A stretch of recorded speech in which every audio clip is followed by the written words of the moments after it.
Agora a gente tem uma curiosidade que você vai gostar, hein? Olha só como é que funciona.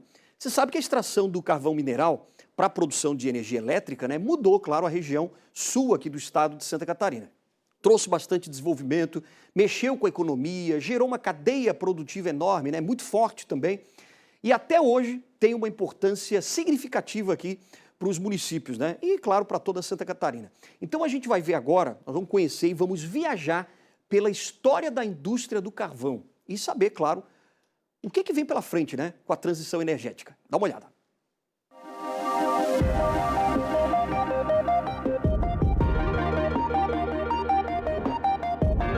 Essas paredes guardam tantas histórias. Caminhar pelos túneis, abertos de forma bem braçal, com picaretas, nos leva de volta ao passado. Um tempo onde a descoberta dessas riquezas, escondidas embaixo da terra, mudaram o curso de toda uma região. As minas de carvão do sul de Santa Catarina começaram a ser exploradas industrialmente na década de 1910.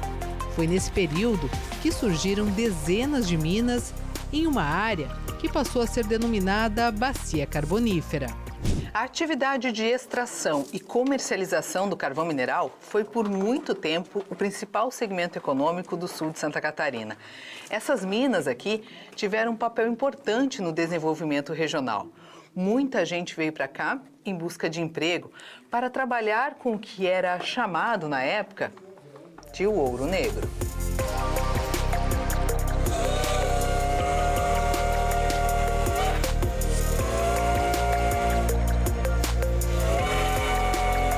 Foi inclusive para atender o crescimento do setor que a ferrovia, que havia sido inaugurada em 1884, foi ampliada, ajudando no escoamento do carvão. Era pelos trilhos que o minério ganhava outros destinos. Hoje é para o complexo Jorge Lacerda, em Capivari de Baixo, que toda a extração das minas é destinada.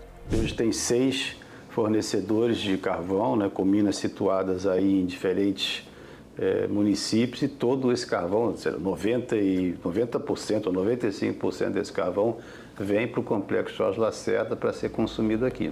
O ano era 1957, quando o complexo Jorge Lacerda inaugurava em Capivari de Baixo. Uma mega estrutura que tinha a finalidade de aproveitar parte do carvão mineral extraído nas minas e gerar energia elétrica. Era tempo de desenvolvimento industrial. O Brasil crescia e a termoelétrica se tornava fundamental para a segurança energética do país e para a economia de toda uma cidade. A maior indústria aqui, disparado, é o complexo Jorge Lacerda. Então, a gente contribui com quantidade expressiva de imposto, né, de ISS. Né? Hoje, o setor movimenta, em média, 6 bilhões de reais por ano, o que representa 30% na economia de 15 municípios do sul catarinense, gerando mais de 20 mil empregos diretos e indiretos. Um setor que se modernizou com o passar do tempo. Nós trabalhamos com minas totalmente mecanizadas, com muita tecnologia. Todos os nossos lavadores, as águas são tratadas. Tem algumas empresas que, inclusive, utilizam essas águas na agricultura. Então, assim, é um setor totalmente controlado, né, ambientado, né, para as melhores práticas possíveis. Nestes caminhões estão toneladas de cinzas de carvão.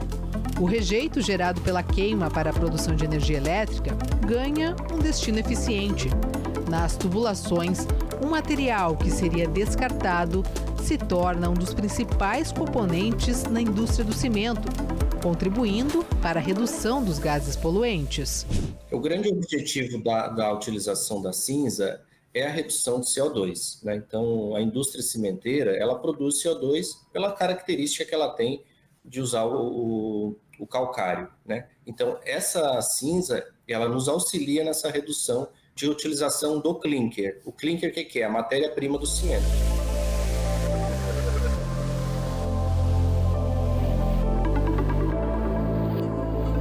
As mudanças climáticas acenderam um alerta. O planeta passou a pensar em alternativas para frear o efeito estufa. o mundo passou a falar em transição energética. O Brasil criou lei, Santa Catarina também, e desde 2022, essas legislações norteiam mudanças visando zerar a emissão de carbono. Nós temos duas formas, tanto capturando o CO2 na chaminé das indústrias, enfim, quanto na captura do CO2 que nós temos no ar ambiente.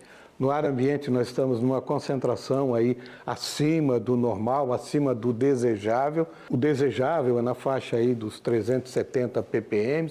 Hoje nós já estamos aí na faixa dos 410 ppm e precisamos capturar esse CO2. E esse CO2 ele é oriundo dos combustíveis fósseis, que é a gasolina, que é o diesel, que é o petróleo, que é o carvão, que é o gás natural, todos eles emitem CO2.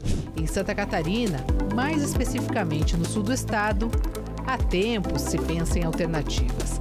Na sede da SATIC, criada por iniciativa da indústria carbonífera, pesquisas com foco na descarbonização do carvão são realizadas há cerca de 10 anos, reaproveitando as cinzas. Toda essa questão de tecnologia para dar valor aos subprodutos do carvão e estudar a questão de redução das emissões de CO2, ela está sendo pensada lá atrás, desde 2007, 2008. Do que fazer? Primeiro, implantar um centro de tecnologia, que começou a ser implantado aqui em 2010. E depois, em 2014, a gente pensou num projeto que se materializa hoje com essas 3 plantas piloto que nós temos aqui. Felizmente, nós temos tudo hoje operando. As plantas piloto são essas estruturas que transformam cinzas de carvão em zeólitas, que são essas bolinhas, mas que também podem ter formato cilíndrico ou pó e que podem vir a contribuir e muito para o processo de transição energética. Um material que tem uma capacidade grande de adsorção,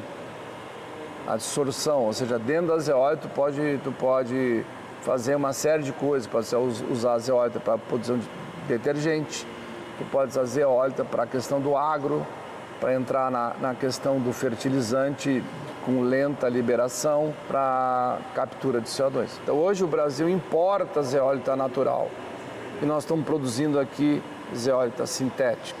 Então é um novo negócio que se gera a partir de um resíduo, que é o que se busca sempre, transformar o resíduo em produto. Nestes containers montados no pátio da SATIC, outra pesquisa coloca em prática o uso das zeólitas. Ao entrarmos no local, encontramos um laboratório de cultivo de hortaliças e leguminosas. As salsas, bem verdinhas, fartas e nutritivas, são resultado da colocação de zeólitas na terra, em substituição aos agrotóxicos. Como a gente sabe, o Brasil depende muito de fertilizante, a gente importa quase que 85% de todo fertilizante que a gente consome no Brasil. Então, é uma iniciativa realmente de colocar a zeólita como um protagonista de fertilizante de liberação lenta. O experimento com as salsas vem dando tão certo que será realizado também em feijão e em soja. O ambiente já está sendo preparado para acompanhar o desenvolvimento das plantas nas estufas, para em breve levar para o campo. O primeiro ponto vai ser uma cultura de milho, né? A nossa perspectiva é plantar no mês de outubro, e na sequência também uma cultura de soja, né? Então, culturas de alta demanda e que a gente pode, de fato, avaliar o desempenho da zeólita frente a outros fertilizantes, principalmente os fertilizantes comerciais. Enquanto as pesquisas avançam, as políticas públicas começam a projetar estudos sobre os impactos que as mudanças que virão junto com a transição energética irão trazer. Mas não só para o sul do estado, como para todas as regiões de Santa Catarina. A transição energética justa, ela é para toda Santa Catarina. Ela pode desenvolver um polo de transição energética justa para a região oeste, que tem uma base vinculada à agroindústria, ao agronegócio. Então nós temos que pensar no agronegócio de baixo carbono. Nós temos a região norte com o setor metal mecânico muito forte, muito pujante, então nós temos que pensar numa descarbonização desses processos produtivos, justamente para olhar Santa Catarina, né, num mercado competidor, que vai ser cada vez mais exigido, que o seu produto, a sua base econômica tenha essa preocupação com a descarbonização. Por isso, os próximos 18 meses serão de análises, de entendimento, de projeções de ações que ajudem o Estado a fazer de fato uma transição energética justa.